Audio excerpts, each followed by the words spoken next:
I wanted my why to be bigger than my insecurities. I wanted my why to be bigger than my limiting beliefs. I wanted my why to be bigger than my fear of being embarrassed, ashamed, ridiculed, judged, rejected, etc.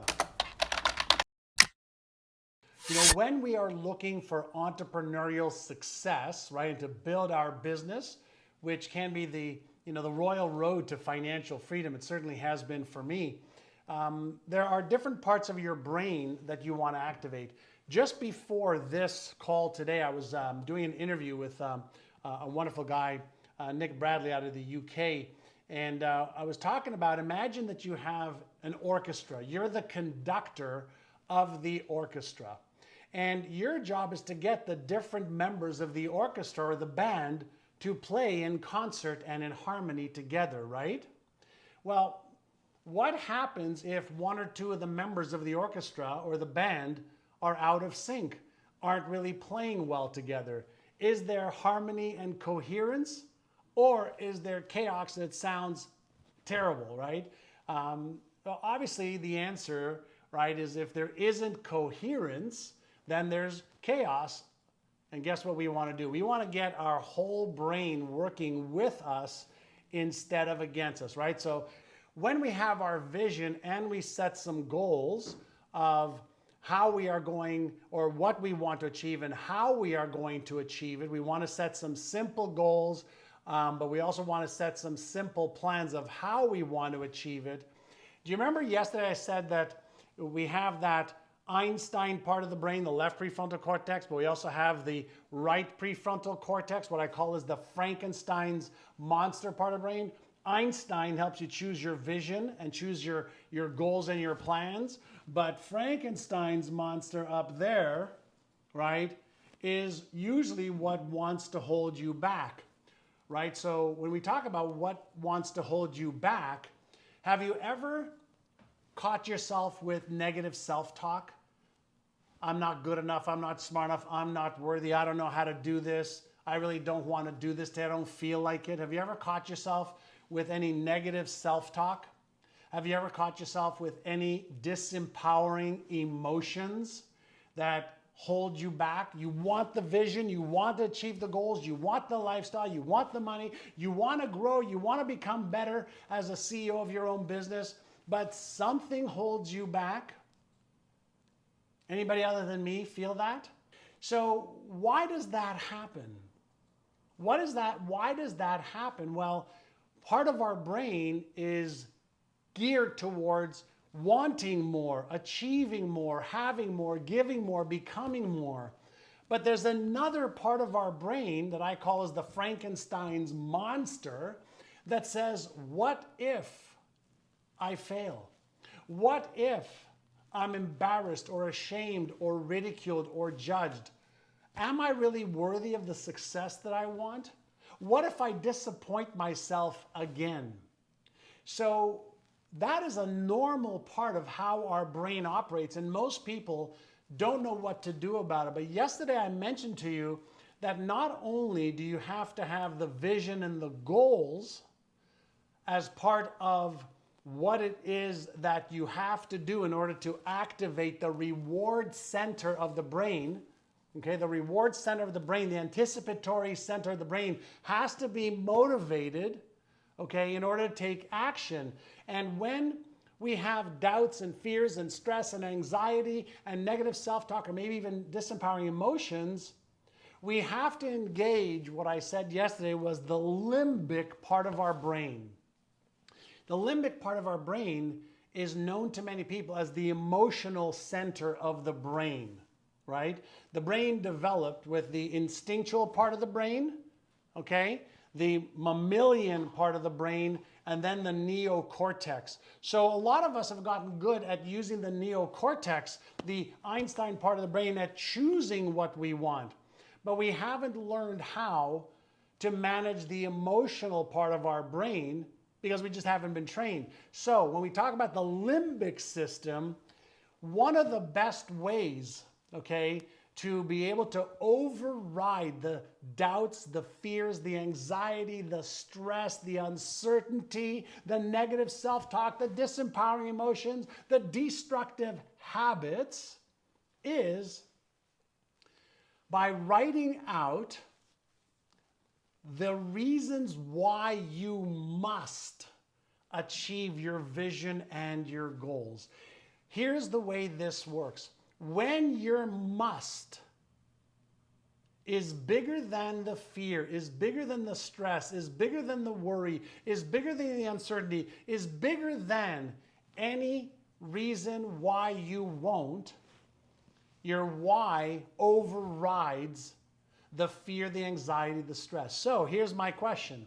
Number one, do you have a clear vision upon completion? And I shared with you, no differently than an architect needs a vision before the contractors start to build, you need a vision.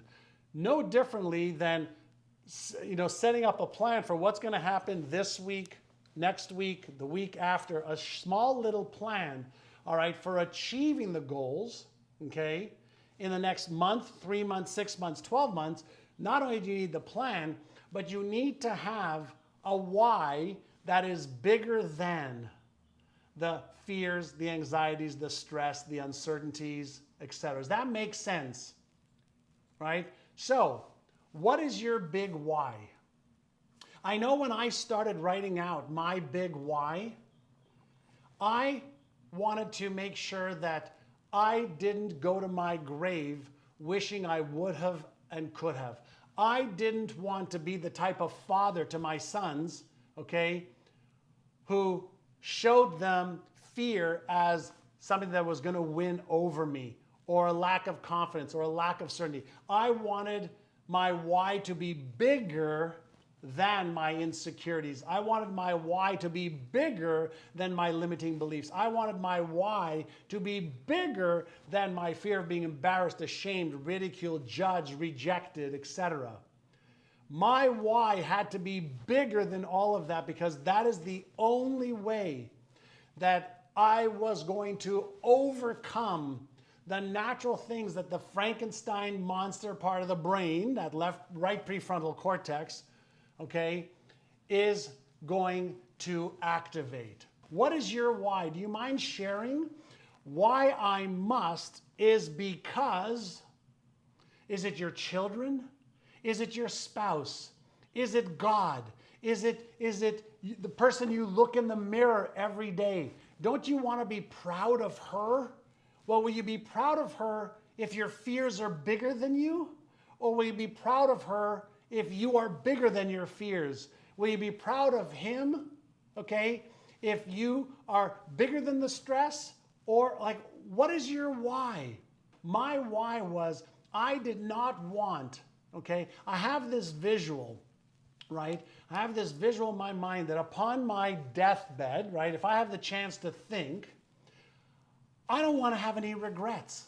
I don't want to have that moment where I say, I should have when I could have. I refuse to have that moment.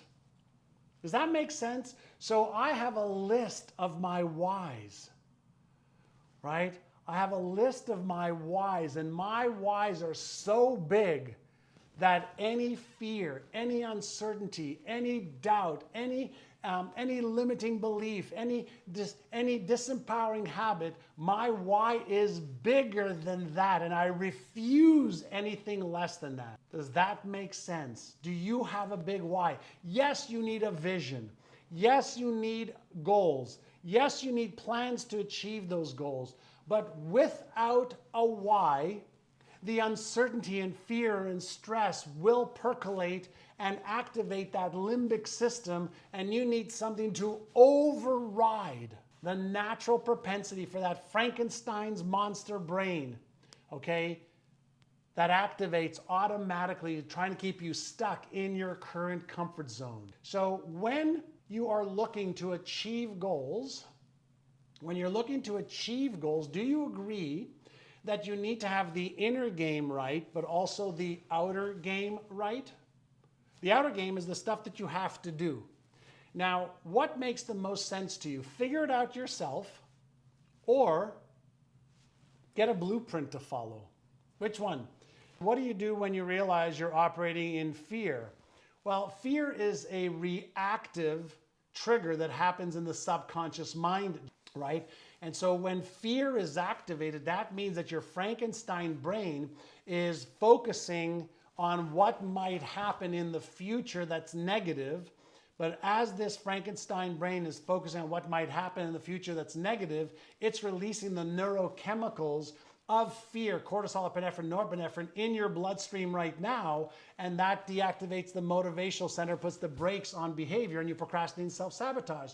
So you have to learn how to recognize fear, reframe it, release it, and retrain your brain. That's part of a process that we teach at NeuroGym, all right? So you have to understand that fear is an automatic reaction. You need to move from reacting automatically to responding calmly, okay? Why we lose motivation sometimes? Well, motivation is motive for action. So when we don't have a motive for action, okay, we lose motivation. This is where the why will help you as well. And so write down why must you take action versus why you are not, okay? So you need to do that. I wake up scared of the challenge. Well, it's not the challenge you are scared of, it's the meaning that you have around the challenge. And you are projecting what might happen if. What might happen, what you might do, what you might not do. And the answer is negative, where you might be embarrassed, ashamed, ridiculed, judged, etc. It activates the fear center. I appreciate you joining us today. Bye, everyone. Have an awesome day. I appreciate you. Hey, this is John, and if you liked that video, watch the next video because it is packed with things that you can do right now to achieve success way faster than ever before.